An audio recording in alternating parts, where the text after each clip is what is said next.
आप सभी का स्वागत है मेरे YouTube चैनल एमपी कहानियां में। आज सुनते हैं मुंशी प्रेमचंद की लिखी मध्यम वर्गीय सामाजिक कहानी मेहरी।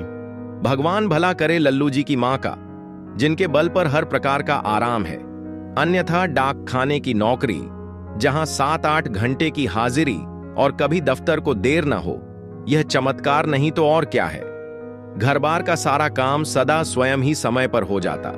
हमारी गाड़ी कभी लेट होती ही नहीं। घर की सभी चूल्हें घड़ी के पुर्जों की भांति सदा अपनी अपनी जगह पर ठीक रहती हैं।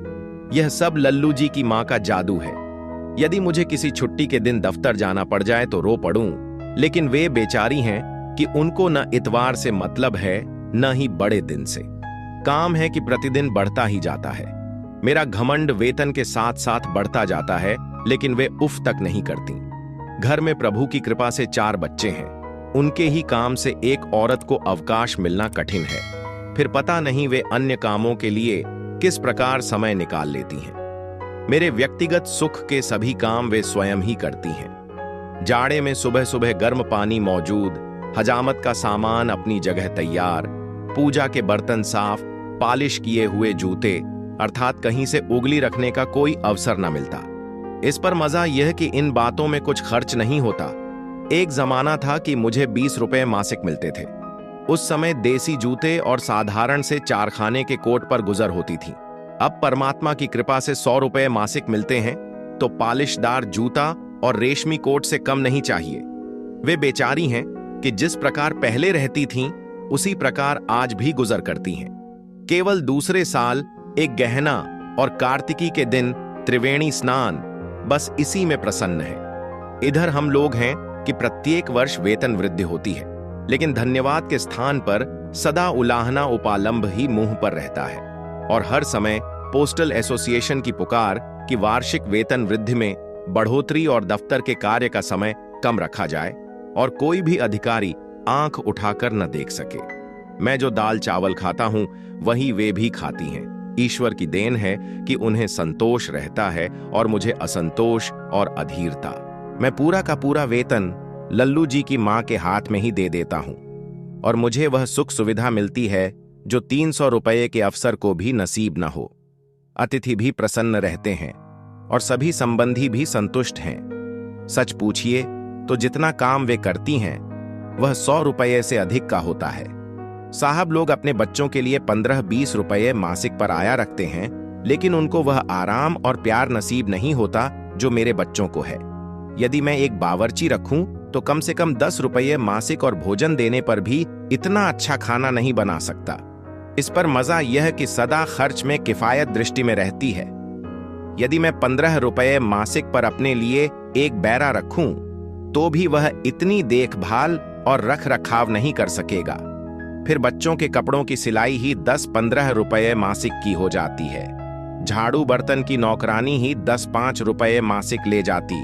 अर्थात चाहे जो हिसाब लगाइए, यदि मेरा लगभग समस्त वेतन भी नौकरों को भेंट कर दिया जाए तो भी इतना आराम नसीब नहीं हो सकता जितना कि इस भागवान के रहने से उपलब्ध है। इसे अंग्रेजी शिक्षा का प्रभाव समझिए या अखबार पढ़ने अथवा बड़े बड़े नेताओं के भाषणों का परिणाम। प्रायः मेरे मन में आता है कि अपने जीवन साथी से इतनी मेहनत कराना भारी अत्याचार है और वास्तव में एक औरत का इस सीमा तक काम करना अन्याय है। लेकिन वह बेचारी अपने मुंह से कुछ नहीं कहती। संभवतः उनके मन में कभी विचार ही नहीं आता है। मेरे मन में कभी कभी उफान सा उठता है कि एक मेहरी या नौकरानी रख दूं तो शायद उन्हें कुछ आराम मिले। वास्तव में बहुत स्वार्थीपन की बात है कि मैं तो बाबू बना हुआ हर प्रकार का आराम उठाऊं और घर की देवी नौकरानी की भांति दिन भर काम ही करती रहे। लेकिन जब कभी देवी जी से इसकी चर्चा होती है तो वे सदा हंसकर टाल देती हैं। क्यों बेकार में खर्च बढ़ाओगे? मैं कुछ पढ़ी लिखी तो हूं नहीं जो दिन भर पलंग पर लेटी रहूं या सुबह शाम पार्क की सैर को जाऊं। जिस तरह काम चलता है चलने दो। यदि मैं दबाव देता हूं तो वे कहने लगती हैं, मैं तो मना नहीं करती, मेहरी रख लो। मेरे समय से पहले तो सदा एक नौकरानी घर में रही। मुझे वही समय याद आता है। बुढ़िया नौली के बाद घर में कोई नौकरानी नहीं रही। भगवान भला करे उसकी कमर झुक गई थी, लेकिन मरते दम तक अकेली ही सारा काम करती रही। सदा सेवा ही की, स्वयं कभी बीमारी तक में भी कोई सेवा न ली। उस पर मजा यह कि केवल 1 रुपया वेतन और खाने पर, और वह उम्र भर का वेतन भी मरने पर घर में ही छोड़ मरी। मां से अधिक सेवा करने वाली, दुख दर्द बांटने वाली। अब ऐसे नौकर कहां मिलते हैं? क्या समय था, अत्यल्प वेतनों पर भी लोग संपन्न थे।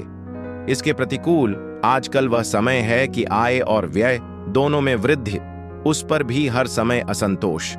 पहले प्रत्येक वस्तु सस्ती थी, लट्ठा और उत्तम मलमल 4 आने गज, अच्छी मिठाई 5-6 आने सेर।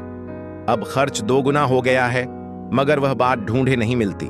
भगवान करे वह समय एक बार तो पुनः आ जाए, चाहे थोड़े ही समय के लिए हो, लेकिन एक बार तो टके सेर भाजी और टके सेर खाजा बिक जाए। अब मैंने किसी आवश्यकता के कारण नहीं और न किसी के कहने पर, बल्कि अपनी इच्छा से, फैशन की दृष्टि से एक मेहरी रखने का संकल्प कर लिया। लेकिन यह संकल्प रास नहीं आया। हर बार नई मुसीबतों से 2-4 होना पड़ा और आराम तो एक और चिंता ही चिंता रही। प्रतिदिन बर्तनों और कपड़ों का गुम होना आरंभ हुआ। खर्चे अत्यधिक बढ़ गए। यदि पहले 10-15 रुपए के घी में काम चल जाता था, तो अब 25 का लगने लगा। नौकरानी है कि हर समय अपने पिछले स्वामी की बड़ाई का गीत गाती रहती है। वहां यह होता था, वह होता था। इस प्रकार घी पतनालों में बहाया जाता था। दूध से बर्तन धुलते थे, यह मिलता था, वह मिलता था। अर्थात आराम कम और खर्च अधिक हो गया। हर समय की बकझक ऊपर से। पहली नौकरानी जो मिली, उसकी अवस्था 20-22 वर्ष की रही होगी। आप उसे रूपसी नहीं कह सकते हैं, लेकिन शिष्ट अवश्य थी और उसकी आंखों में एक प्रकार की चमक भी थी।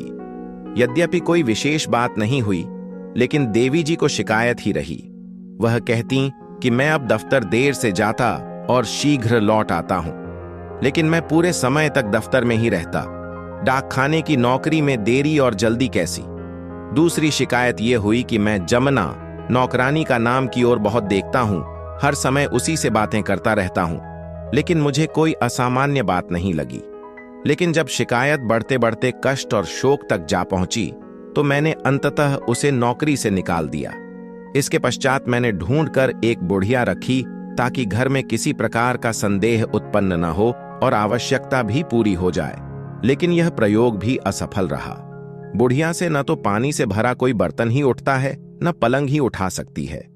वह तो हड्डियों और खाल का एक थैला भर थी, और सच पूछिए तो उसे स्वयं ही एक सेवक की आवश्यकता थी। बहरहाल लल्लू जी की मां को उससे कोई आराम नहीं मिला। उन्हें पहले जितना काम करना पड़ता था, अब भी उतना ही करना पड़ता था, लेकिन बीच में मैं बेवकूफ बना। संक्षेप में यह कि अंततः उसे भी नौकरी से निकाल दिया और अब एक मध्यम आयु वाली की खोज आरंभ हुई। सर्विस सीकिंग एजेंसी के माध्यम से एक 40 वर्षीय नौकरानी की खोज हुई। उससे पहले अनेक सेविकाएं आईं और चली गईं। कोई काम का विवरण पूछती और काम बताया जाता तो यह कहती हुई उलटे पांवों चली जाती कि काम तो 2 नौकरों का है और वेतन एक का भी नहीं। इस पर जब दूसरी मेहरी आई तो मैंने कहा कि काम तो कुछ नहीं है, केवल पलंग बिछाकर पड़े रहना होगा। वह भी चली गई। विचित्र दशा है। यदि काम लेता हूं तो नौकर नहीं रहता, यदि कहता हूं कि कोई काम नहीं तो भी कोई परिणाम नहीं निकलता। खैर, हफ्ते पखवाड़े की खोज के पश्चात एक और मिली कि जिस पर न किसी प्रकार के संदेह हो सकते थे और जो कामचोर भी नहीं थी। हर प्रकार से अपनी बुद्धि से भली प्रकार सोच विचार कर उसे नौकर रखा। एक दिन की बात सुनिए। देवी जी ने 10 बार चंपा चंपा पुकारा। वह नीचे थी लेकिन बोली नहीं। चंपा सुनती है लेकिन बोलती नहीं। तब देवी जी नीचे आईं और उससे कहा, तुझे 50 आवाजें दी, तूने जवाब न दिया। चंपा, अरे बीबी, रहने दो, क्यों झूठ बोलती हो? तुमने 10 बार ही तो पुकारा और 50 बार कहती हो। तुमने ही तो कहा था कि महीना बंद हो जाए तो हम निकाल देंगे, और आज पहली तारीख है। अब मैं क्यों बोलूं? देवी जी गुस्से से आग होकर चली आईं।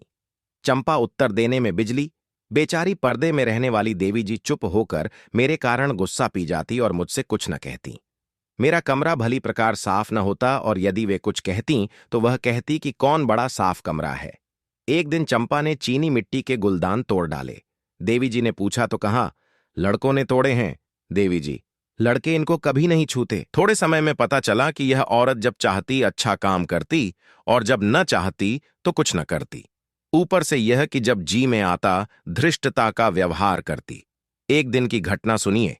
देवी जी ने थाली में मिट्टी और मिट्टी में पंजे का निशान देखा तो उससे पूछा, चंपा, यह थाली तो बहुत मैली है। चंपा बोली, ये तो साफ पंजे और उंगलियों के निशान हैं। मैं ही क्या, सभी देख सकते हैं, मगर ये मेरी नहीं है। हुमा, ये मेरी बड़ी लड़की का नाम है कि होंगी। लड़के तो इस घर में मिट्टी से खेला ही करते हैं। देवी, अरे चंपा, क्यों इतना झूठ बोलती है? लड़की के इतनी बड़ी उंगलियां कहां? बेकार बातें बनाती हैं और बच्चों को बदनाम करती हैं। चंपा, मैं तो बात बनाती हूं, मगर झूठ तो तुम ही बोला करती हो। देवी, जबान संभाल कर बात कर। ये महीना पूरा हो ले तो हम तुझे बर्खास्त कर देंगे। चंपा, तुम क्या बर्खास्त करोगी? मैं खुद ही थोड़े दिनों में नौकरी छोड़ने वाली हूं। केवल अपना सुभीता देख रही थी। मेरा आदमी हैरान है कि मैं इतने दिनों यहां कैसे रही। वे तो शुरू से ही इस घर के खिलाफ थे।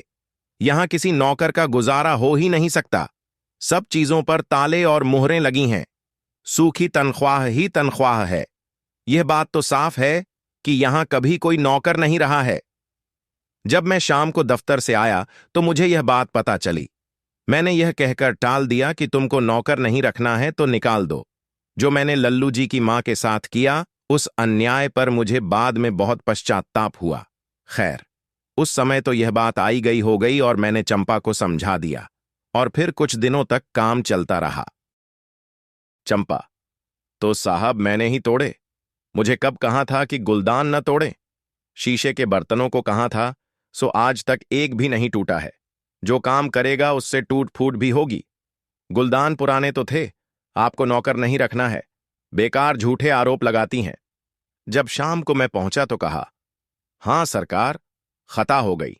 साफ करने पर एक दूसरे पर गिर गया और टूट गए। मैं यथासंभव प्रसन्न रहने का प्रयत्न करता हूं। क्या करूं? दिन भर दफ्तर की हाय हाय, शाम से घर की परेशानियां। एक दिन मैंने कहा कि चंपा, मेरे जूते में एक कील निकल आई है, उसको किसी चीज से ठोक दे। वह चुप रही। शायद मन में यह सोचती रही होगी कि जिस समय नौकर रखा था उस समय यह नहीं कहा था कि यह काम भी उसी के जिम्मे होगा। शायद इसी विचार से उसने उसमें हाथ तक नहीं लगाया। मुझे सुबह को कील वैसी ही मिली तो मैंने उससे पूछा कि तूने कल शाम को जो कील दबाई थी वह रात में फिर निकल आई। तो वह उत्तर देती है, बाबू, जूते पुराने हैं, कहां तक चलें? इनको बदल डालो और अच्छे दाम के जूते ले लो कि कुछ चलें। इस भांति जब मेरा नाक में दम आ गया तो मैंने उसे निकाल दिया और फिर कोई मेहरी न रखी। इस प्रकार खोया हुआ चैन आप ही आप मिल गया। सच है, अब नौकरों का समय नहीं रहा। प्रत्येक व्यक्ति स्वयं अपना सर्वश्रेष्ठ नौकर है।